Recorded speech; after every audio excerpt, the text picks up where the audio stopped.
پڑھی جائے تو نماز نہیں ہوتی۔ اس سورت کو سورہ سوال بھی کہا جاتا ہے، اس لیے کہ اس سورہ مبارک میں بندہ اللہ سبحانہ و تعالیٰ کی بارگاہ میں دعا مانگتا ہے، اور اس میں دعا مانگنے کا طریقہ بھی بتایا گیا ہے۔ میرے بھائیوں، اس سورہ مبارک کو پڑھنے سے دراصل ہم اس بات کا اعتراف کرتے ہیں کہ تمام تعریف اللہ رب العالمین کے لیے ہیں، تمام حمد اللہ سبحانہ و تعالیٰ کی ہے۔ پھر اس کے بعد انسان اپنی بندگی اور محتاجی کا ذکر کرتا ہے، اور پھر اس کے بعد شکر بھی ہے، یعنی صورت میں سب کچھ ہے، اور اس صورت میں بندوں کو اپنے رب تعالیٰ سے مانگنے اور دعا کرنے کا طریقہ سکھایا گیا ہے۔ لہٰذا جو بھی سورہ مبارک کو پڑھتا ہے تو اس کی ہر دعا مقبول ہونا شروع ہو جاتی ہے، اور وہ اللہ تبارک و تعالیٰ کی ذات سے جو بھی مانگتا ہے اس کو فوراً عطا کر دیا جاتا ہے۔ میرے بھائیوں، جان لیجئے کہ اس سورہ مبارک کے اندر 7 آیت ہیں، 27 الفاظ ہیں، 140 حروف ہیں، اور یہ ایسی مبارک صورت ہے کہ جس کی جتنی بھی تعریف کی جائے اور جتنی بھی برکتیں بیان کی جائیں کم ہی ہوگی۔ میرے بھائیوں، اس سورہ مبارک کا 3 دن کا وظیفہ کرنے کے لیے آپ کوئی سا بھی ایک وقت مقرر کر لیں، چاہے تو فجر کی نماز کے بعد، یا پھر ظہر، عصر، مغرب یا عشاء کی نماز کے بعد کا وقت مقرر کر لیں۔ جو بھی آپ کو سہولت ہو اس وقت کو مقرر کر لیں، اور پھر 3 دن بلا ناگاہ آپ نے یہ وظیفہ کرنا ہے۔ شروع اور آخر میں نبی کریم صلی اللہ علیہ وآلہ وسلم کے ذات پر درود شریف پڑھنا ہے، لیکن یہ جان لیجئے کہ سورہ فاتحہ کے اس خاص عمل کے لیے صرف درود ابراہیمی ہی پڑھنا ہے، اور کوئی دوسرا درود آپ نہیں پڑھ سکتے۔ اس وظیفے کے لیے دوسری اہم بات یہ ہے کہ بسم اللہ الرحمن الرحیم کی آخری میم کو سورہ فاتحہ کے الحمد کے ساتھ ملا کر پڑھنا ہے۔ انشاءاللہ آپ جب پڑھیں گے تو بڑی سے بڑی بیماری بھی ختم ہو جائے گی، بڑی سے بڑی حاجت پوری ہو جائے گی، بڑی سے بڑی مشکل آسان ہو جائے گی، یعنی جتنا رزق مانگو گے اللہ رب العزت اس سے بھی زیادہ اپنے بندے کو رزق عطا فرماتے ہیں۔ 3 دن کا یہ ایک ایسا عمل ہے کہ جو انسان کے ساتھ نسلوں کو آباد کر دیتا ہے۔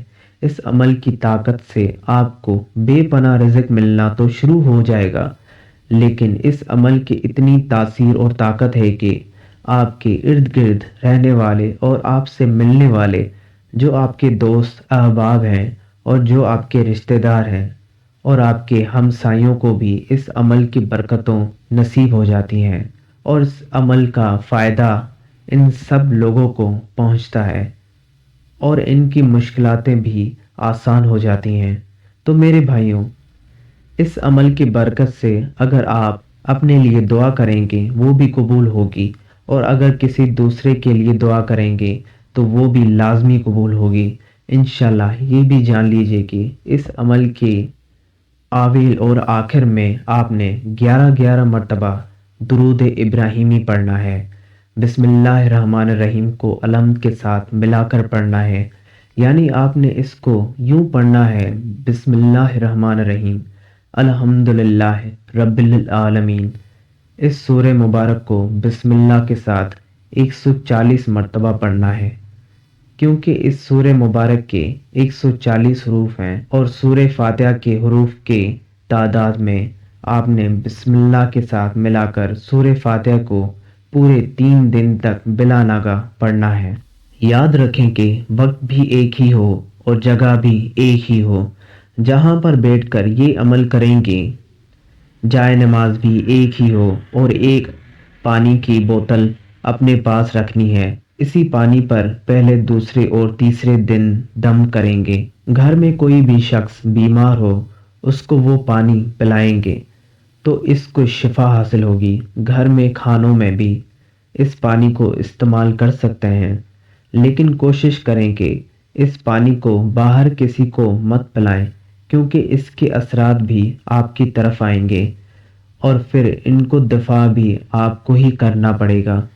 لیکن اگر گھر والوں کے علاوہ آپ کسی کے لیے عمل کرنا چاہتے ہیں تو اس کے لیے علیحدہ سے عمل کریں اور پانی پر دم کر کے اسے دے دیں۔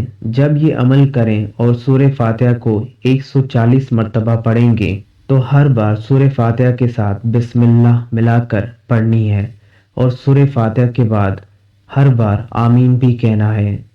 عمل مکمل کر کے سجدے کی حالت میں اللہ سبحانہ و تعالیٰ کے سامنے 7 مرتبہ اپنی حاجت بیان کریں۔ جیسا حاجت کے لیے آپ یہ عمل کر رہے ہیں، اللہ کے حضور دعا کریں۔ جس بھی مقصد اور جس بھی حاجت کے لیے آپ نے یہ عمل کیا ہو، دعا اس طرح مانگیں کہ مختلف الفاظ کے ساتھ دعا کریں، اور اپنی حاجت کا نام 7 مرتبہ ضرور لیں۔ تو انشاءاللہ 3 دن تک یہ عمل کریں گے تو آپ کی ہر مشکل آسان اور ہر حاجت پوری ہوگی۔ ہر چھوٹے سے چھوٹے مرض سے لے کر بڑے سے بڑے مرض تک جو بھی ہو، انشاءاللہ اس عمل کی برکت سے وہ مرض دور ہو جائے گا۔ اس عمل کے نتائج عجیب و ناقابل یقین ہیں۔ بس یوں سمجھ لیں کہ جس نے بھی یہ عمل کیا اس کو کامیابی حاصل ہوئی۔ میرے بھائیوں، عمل ایک مرتبہ پھر ملاحظہ کریں۔ نماز فجر کی سنتوں اور فرضوں کے درمیان 140 مرتبہ سورہ فاتحہ کو بسم اللہ کے ساتھ ملا کر پڑھنا ہے، اور اول و آخر 11 مرتبہ درود ابراہیم پڑھنا ہے۔ اس کے بعد سجدہ کی حالت میں اپنی حاجت 7 بار پیش کریں۔ اللہ ہمیں ساری مشکلاتوں سے دور فرمائے اور حق کی راہ پہ چلنے کی توفیق عطا فرمائے۔ آمین۔